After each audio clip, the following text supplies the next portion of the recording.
O senhor é hoje o ministro indemissível do governo Jair Bolsonaro? Eu, pessoalmente, tive o primeiro contato com o senhor Sérgio Moro no dia 30 de março de 2017. Ele estava parado numa lanchonete e eu fui cumprimentá-lo. Ele praticamente me ignorou. Todos nós conhecemos o senhor Sérgio Moro das suas decisões lá da Vara Federal de Curitiba. O futuro ministro da Justiça, Sérgio Moro, diz que o ex-presidente Lula é o mentor do mega esquema criminoso na Petrobras. Ele realmente botou para fora, mostrou, né, as vísceras do poder, né, a promiscuidade do poder no tocante à corrupção. A gente viu várias manifestações em que a sua figura se sobrepõe à do presidente. O senhor, inclusive, nas pesquisas, é o único que ombreia com ele incapacidade de vencer. Na verdade, é uma avaliação que é você que está fazendo, né? Eu, na verdade, tenho uma relação ótima com o presidente, tenho uma relação muito boa. Uma coisa é você admirar uma pessoa, a outra é conviver com ela, trabalhar com ela. O presidente me disse mais de uma vez, expressamente, que ele queria ter uma pessoa do contato pessoal dele, que ele pudesse escolher aí relatórios de inteligência. Moro nunca passou de uma ferramenta do PSDB e do Centrão para tomar o palácio de volta. Jair Bolsonaro é chorume da ditadura militar. Não tem como defender. Mas será que o problema também não é com Sérgio Moro?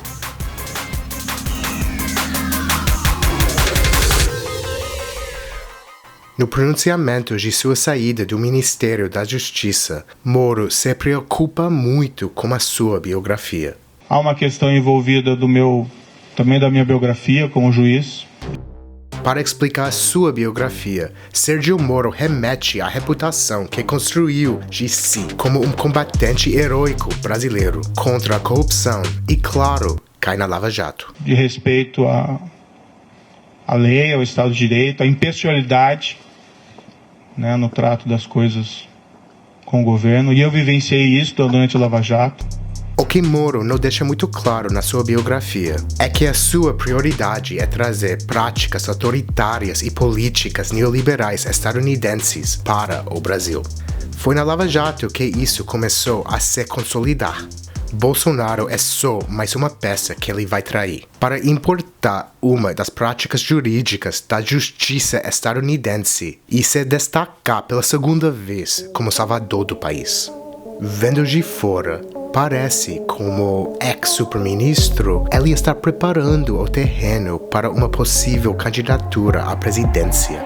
Sérgio Moro como presidente é complicado, principalmente porque a sua justiça não é justa.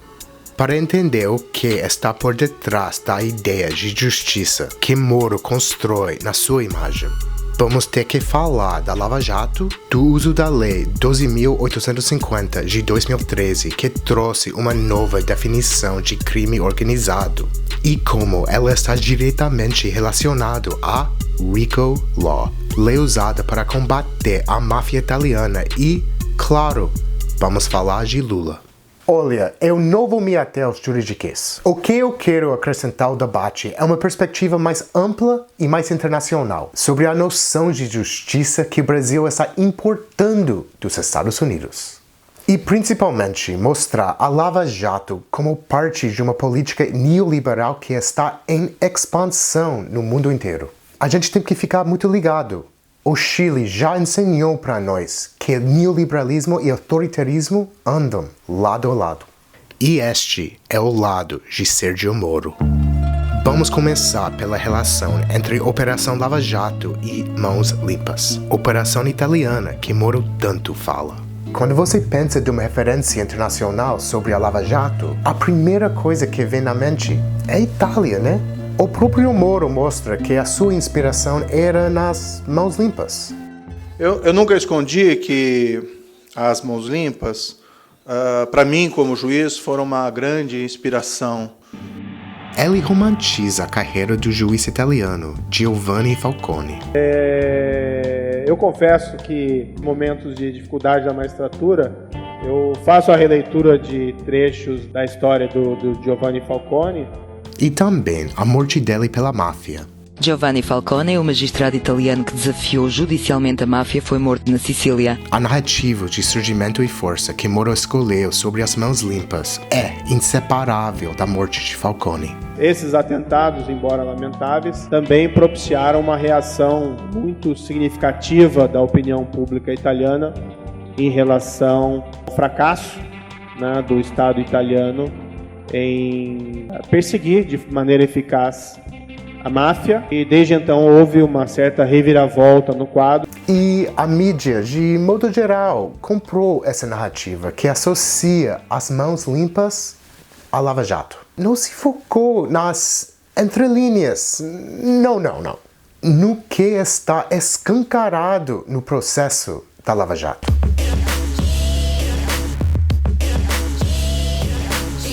A operação está mais próxima da política neoliberal e imperialista dos Estados Unidos do que da Operação Mãos Limpas. Olha o que Moro fala na cerimônia de formatura dos alunos da Universidade de Notre Dame nos Estados Unidos, em que foi o orador principal. In one of Falcone's book about the admiration he had for United States laws against organized crime and how the Latorre Act, the Italian statute approved in 1982, criminalizing mafia associations, was influenced by the RICO Act. RICO means Racketeer Influence Organization, and it is a United States statute approved in 1970. E também recebeu um título de doutor honoris causa. E sabe por quê? Lá estudou G. Robert Blakey, o advogado e professor que escreveu O Esposo do Rico. E sabe onde há trechos que mostram esta relação direta com Rico? Nas sentenças de condenação de Lula por causa do triplex, tem isso aqui. Sim, você está vendo só uma lei brasileira, mas o Moro vai explicar melhor. George Robert Blakey graduated here in philosophy and afterward in law, finished his studies in 1960.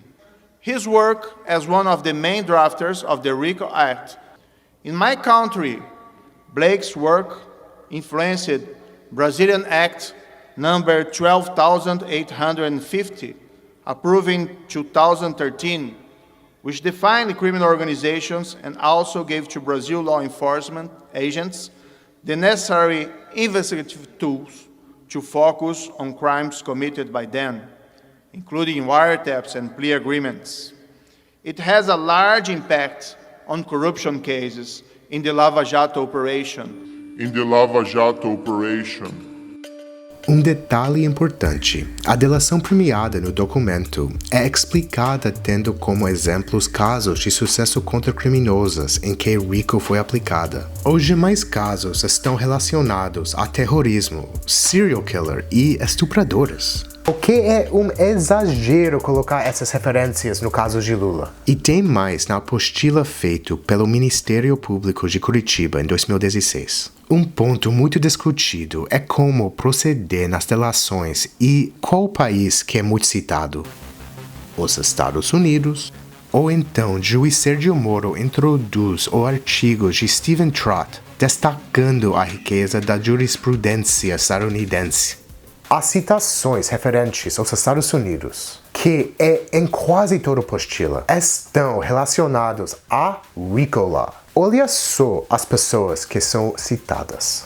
Stephen Trott, que era o superior de Rudy Giuliani, que ficou famoso por combater a máfia italiana em Nova York. Cita também Alan Dershowitz, professor de Harvard, atual advogado e apologista de Trump.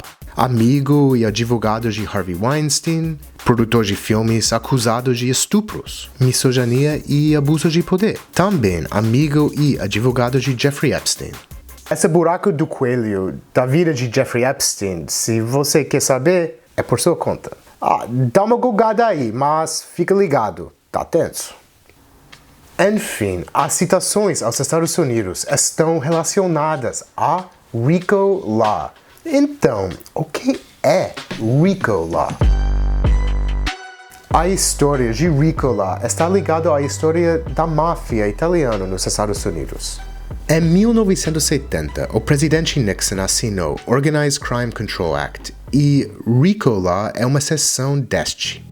RICO significa Racketeer Influenced and Corrupt Organizations Act. É um conjunto de leis que foi criado exclusivamente para combater a máfia italiana em território estadunidense. A máfia tinha uma estrutura hierárquica e envolvia famílias e a comunidade. Para combatê-la, era preciso chegar às figuras poderosas. Para se chegar nos chefões, o RICO focou naqueles que estavam na parte inferior da hierarquia. Estas pessoas eram associadas à máfia, eram penalizadas e a moeda de troca para se livrar da pena era entregar demais membros. E é aí que entra uma das grandes inovações desta estratégia para combater o crime organizado. O governo sabia como a máfia funcionava. Ninguém ia ser cagueta e depois ser alvo de vendetta. Vamos ver como foi colocado em prática. Quando alguém está sendo julgado por associação seguindo as leis de RICO, a justiça tinha o direito de confiscar e congelar os bens da pessoa. A pena era bem mais alta, normalmente mais de 15 anos. E uma das principais formas de obter a redução da pena era pela delação. Até hoje é assim. Um exemplo atual de aplicação desta lei é o cantor Tekashi 69. Ele foi processado pelos crimes de uma gangue. Mas o que ele realmente fez foi músicas e vídeos vanglorizando a vida do gangster. Tudo isso para construir a sua imagem na cena pop. Acho que ele foi testemunha também. Mas, enfim, ele não cometeu todos os crimes em que ele foi acusado. A polícia de Nova York o processou dentro da RICO Law e ele teve pena de 32 anos da prisão, ou a vida inteira. E o que reduziria a pena de Tekashi? A delação. Ele delatou e a pena foi reduzida para só 2 anos. O grande problema de RICO é que mudou drasticamente a noção de culpa. Pela primeira vez na história recente, uma pessoa ou um grupo de pessoas podem ser processados pelas ações de um grupo criminoso. A ideia de culpa se expande. Muitas testemunhas já eram previamente vistas como culpadas. Já foram, de certa forma, julgadas pelo governo como criminosas. E a única forma de defesa era a delação. Importante dizer que RICO Law foi pensada como uma estratégia excepcional dentro do Estado, por dar muito poder às estruturas da justiça, como FBI, os promotores, juízes. Tanto que nos anos 70, RICO Law não foi muito usada. Nos anos 80, a coisa começou a mudar.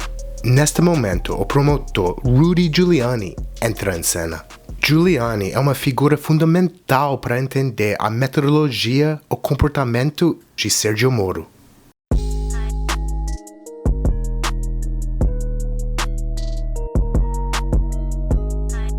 Rudy Giuliani, ainda como advogado, ganhou visibilidade ao usar a RICO em Nova York, na máfia italiana nos Estados Unidos, ao combater a Cosa Nostra. He made over 4,000 convictions, from corrupt Wall Street guys to the heads of the mafia. Giuliani soube como poucos manipular a imprensa. Em 1983, ao assumir as investigações sobre a máfia italiana em Nova York, fazia conferência atrás de conferência para a imprensa, que não era muito comum para o cargo de um promotor. A operação foi acompanhada como uma novela pelo povão, com as pessoas sempre esperando o próximo capítulo. Algo parecido com Lava Jato? O senhor disse no artigo que o senhor escreveu, copiando as mãos limpas da Itália, de que se a imprensa não ajudar, não tem como prender rico e político. Então aí vamos deteriorar, vamos degradar a imagem das pessoas na imprensa. Eu vi o depoimento. A sua figura estava no centro da mídia, em capas de revistas e em jornais. Algo parecido à figura de Sérgio Moro? Inclusive, na época surgiu um ditado popular que dizia: o lugar mais perigoso para se estar era entre Giuliani e o microfone. Durante a Lava Jato e agora com a demissão do Ministério da Justiça, pode-se dizer isto de Moro também. E não acaba aí.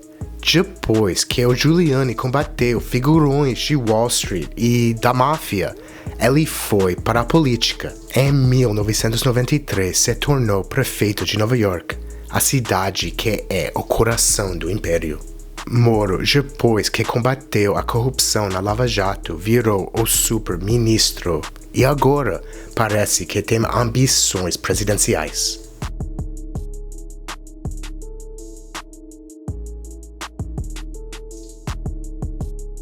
Posteriormente, quando Giuliani se tornou prefeito, usou essa lei excessivamente nas gangues de rua.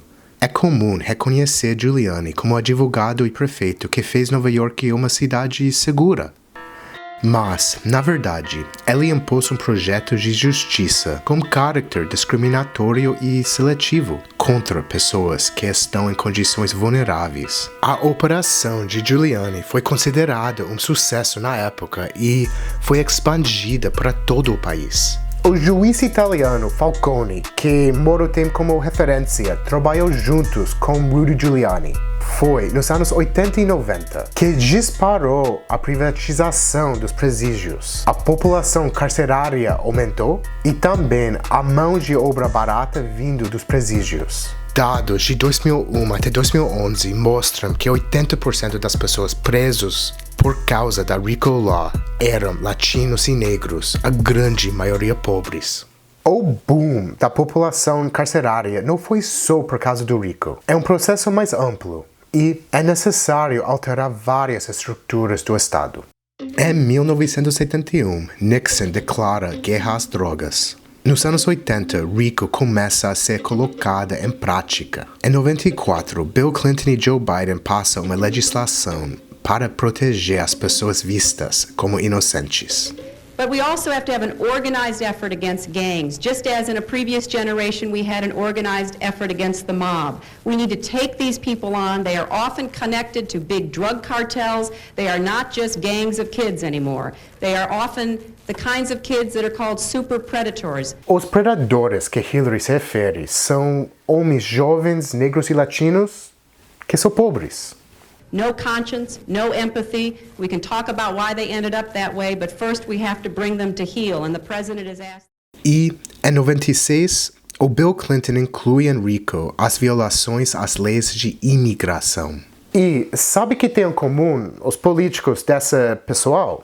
Todas são neoliberais. Até hoje, RICO é uma vergonha para Nova York. Em abril de 2016, foi feita a maior operação de RICO em Nova York, prendendo 120 pessoas no Bronx, um bairro na periferia de Nova York. Foi um horror. Pegaram pessoas aleatórias da comunidade e as incriminaram. Alguns não haviam cometido crime algum. Outros tinham vendido maconha ou cometido roubos. E um número pequeno realizou crimes graves, como homicídio. Para a maior parte dos que foram processados, a pena era desproporcional, porque eram acusados de tráfico, roubo, tentativa de homicídio e homicídio, crimes cometidos por alguns membros das gangues.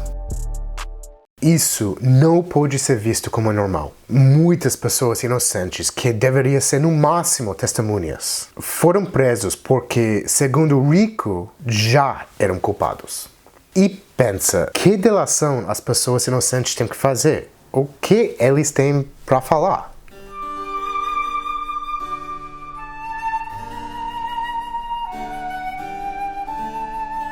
Nos anos 80, a mesma época em que Giuliani aplicava a RICO ao máfia italiano em Nova York, o governo italiano criou uma legislação bem parecida, que foi introduzida como artigo 416 bis. Nos anos 90, aconteceu a Operação Mãos Limpas, que é o modelo de Sérgio Moro, pelo menos que ele diz, o que tecnicamente foi contestado por juristas de renome, porque Moro não seguiu o mesmo padrão. Na Itália, em um caso contrário, caso existissem relações não dentro da investigação entre o juiz e o Ministério Público, as críticas sobre essas relações seriam corretas. As Mãos Limpas teve um grande impacto midiático e captou os afetos da população. Muita gente estava emocionalmente investida, mas não deu muito certo por lá, porque teve um impacto de curto prazo no combate à corrupção. No final das contas, manteve as estruturas anteriores que permitiam tal comportamento. Além disso, enfraqueceu as autoridades institucionais e polarizou o país, fortalecendo a direita, que era corrupta. Moro, desde muito tempo, flertava com essa política neoliberal. Em 2003, quando julgou o doleiro Youssef, inaugurou a primeira delação premiada, que viria a ser padrão na Lava Jato. Essa estrutura de delação ou colaboração premiada, embora fosse possível na lei anterior, até então era inédita. Já nessa época, o Moro estava familiarizado com as mãos limpas.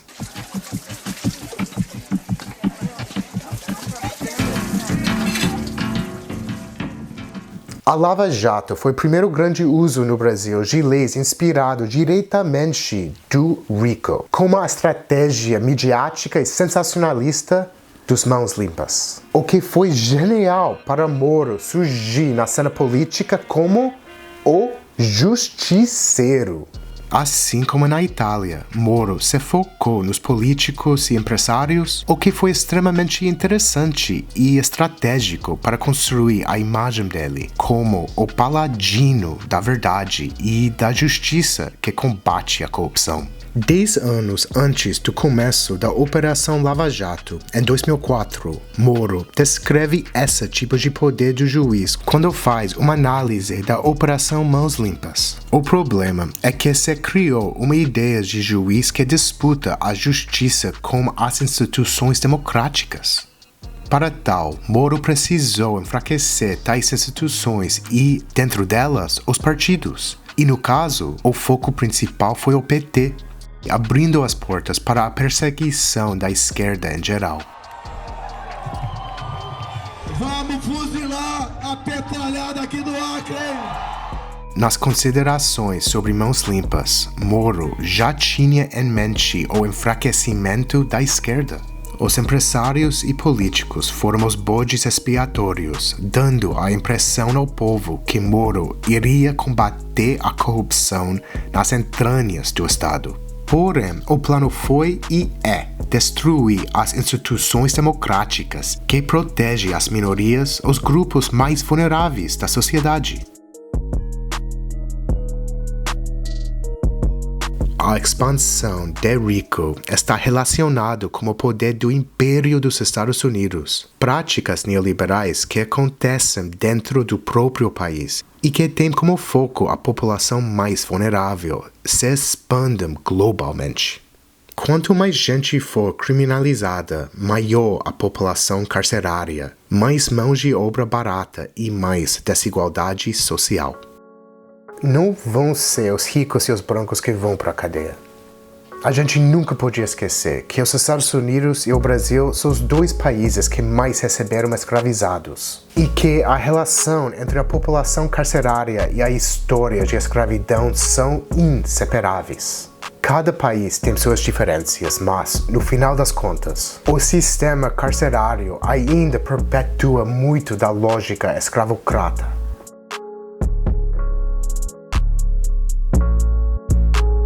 A política e ideologia de RICO se legitimou dentro das instituições brasileiras através da Lei 12.850, a Lei das Organizações Criminosas. O Brasil já tinha um histórico de leis em relação à organização criminosa e à delação premiada, mas nenhuma poderia ser tão útil para o tipo de autoritarismo do nosso tempo. Um teatro de democracia em que a ordem justifica qualquer perda de liberdade da população. Para a implementação de tal agenda, não se pode ter uma democracia plena. Era preciso fragilizar e criminalizar a esquerda. E a figura mais importante e estratégica do Brasil era Lula. Era preciso criminalizar Lula. Era preciso colocar Lula na cadeia. Aqui, na sua sala, tiveram 73 testemunhas. Grande parte de acusação do Ministério Público. Certo. E nenhuma me acusou. O que aconteceu nos últimos 30 dias, doutor Moro, vai passar para a história como o mês Lula. Sei. porque foi o mês em que vocês trabalharam, sobretudo o Ministério Público, para trazer todo mundo para falar uma senha chamada Lula. O senhor entende que existe uma conspiração? Eu entendo e acompanho pela imprensa de que pessoas como Léo Pinheiro está já há algum tempo querendo fazer delação. Senhor presidente, depois do cidadão condenado a 23 anos de cadeia ser chamado para a coisa mais importante que ele tem que falar é que o Lula sabia. Depois de condenarem e execrar a imagem de um pai de família que, por mais errado que tenha, merece respeito, como o Duque, há 40 anos de cadeia, e depois prometer a ele liberdade se a senha for falar o Lula sabia. Quem prometeu liberdade? Eu vi. Doutor, não, eu estou vendo isso pela imprensa há tempo, doutor. Quem prometeu liberdade? Eu estou vendo pela imprensa há tempo. Ele vai fazer delação premiada, e na delação, a condicionante, já faz alguns meses que eu vejo pela imprensa, no caso do Léo, alguns anos, é citar o nome do Lula. E o mais pesado, quem abriu a porta para que Moro usasse uma versão de RICO foi o governo de Dilma, e é com muito dor que eu falo isso. Em 2013, Dilma assinou a lei anticrime, que, sem dúvida, fortaleceu o modelo neoliberal no país, depois das manifestações de junho de 2013. É preciso reavaliar o que foi feito de errado nos governos democráticos nos últimos anos. E essa lei foi um dos inúmeros erros que o PT cometeu. As Américas tiveram uma agenda bem progressista e agora a gente está vendo o renascimento de autoritarismo. Quais foram os erros de Obama que permitiram que seu sucessor fosse Trump? Quais foram os erros do PT que, depois de anos de uma agenda da esquerda, veio Bolsonaro? Infelizmente, essa lei anticrime é um brinquedinho que foi deixado para qualquer governo autoritário pegar e jogar. E é exatamente isso que Moro fez.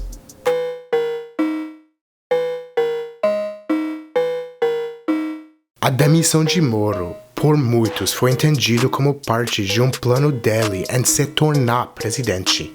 A questão é que tipo de Brasil Moro vai criar ao importar políticas autoritárias e neoliberais. Imagina o que vai ser do Brasil como um presidente que criou um tribunal de exceção dentro do Estado democrático. Sendo a delação uma parte muito importante. O Brasil tem uma história extremamente violenta de delações nos porões da ditadura, com práticas de tortura e homicídio. Se Sérgio Moro consegue colocar esse tribunal de exceção como regra, imagina se o Estado de hoje tem um mecanismo legítimo em que a suspeita é uma acusação automática. A violência pode ser institucionalizada num Estado em que as pessoas acreditam ser democrático por causa da omnipresença da lei, mas isso não é democracia, isso é teatro de ordem. E olha, vendo o lado em que Moro está, é complicado. Em termos filosóficos e existenciais, um Estado que trata a população como um potencial réu e, na primeira oportunidade, considera o cidadão culpado sem prova nenhuma, é muito injusto. Isso é totalmente desumano. Ninguém nasce culpado de nada, de nenhum mal. Nenhum ser humano deveria ser previamente visto como uma ameaça à sociedade e ser acusado de algo. A premissa é que é inocente. Não faz sentido sermos cruéis uns com os outros. Olha, as ditaduras ou autoritarismo não surgem de nada. Eles acontecem quando parte da população fazem vista grossa para as injustiças e crueldades que estão sendo cometidas contra uma parcela da população. O silêncio em relação às injustiças é assumir o lado do autoritarismo.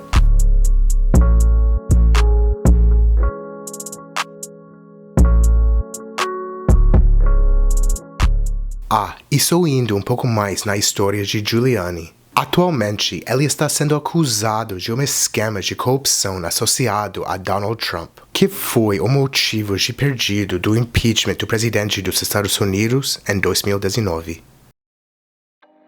Como já disse, a minha perspectiva é uma visão de fora, e todos os comentários são muito bem-vindos.